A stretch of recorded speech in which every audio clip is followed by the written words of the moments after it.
Now, the rest of the story. Fraser, Michigan, May of this year, 1988. Something big was going down. 80 grams of cocaine in a briefcase was about to change hands, and police were ready. They had been tipped to the score.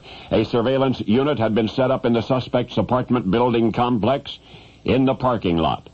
The dealers must be caught with the white stuff at precisely the right moment, and authorities would never have known where to look, nor for whom to look, without the assistance of a stoolie.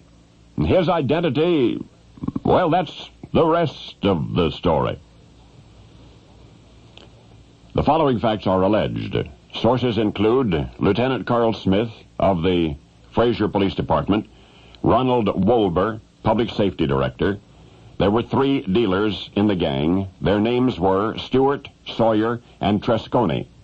Stewart seems to have been in charge. On the last Friday of April 1988, they planned to unload 80 grams of cocaine, street value at least $8,000. The drop would take place about midnight.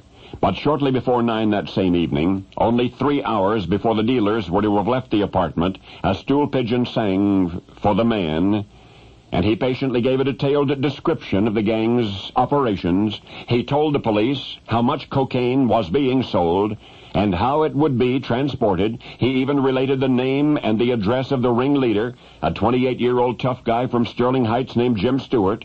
For hours, the informer informed, and so, realizing they had little more than a half hour to prepare, police got a narc team together, parked a surveillance unit in the crook's apartment parking lot, and waited.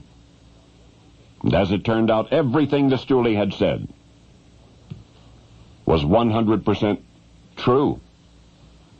At the predicted time, Stewart and his 2 accomplices emerged from the apartment complex. Armed officers stepped from the shadows, told the men to freeze.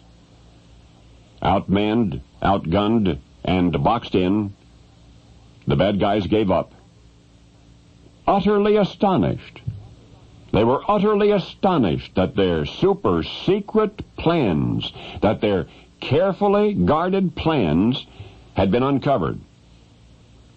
That's when the drug dealers learned the rest of the story, that someone had squealed on them. Guess who? That someone was the ringleader, Jim Stewart himself. Now, wait a minute.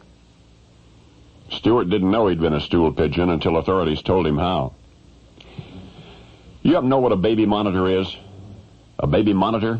It's a little one-way walkie-talkie box. You leave it in a nursery to eavesdrop on your infant so you can tell when the baby is crying. Well, not far from the drug dealer's hideout lived a couple of parents and their baby, and they had a baby monitor.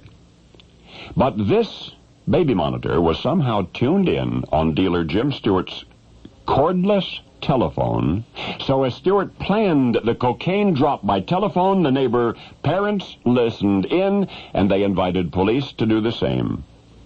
How did they know where Stewart was? Well, he made one other costly mistake.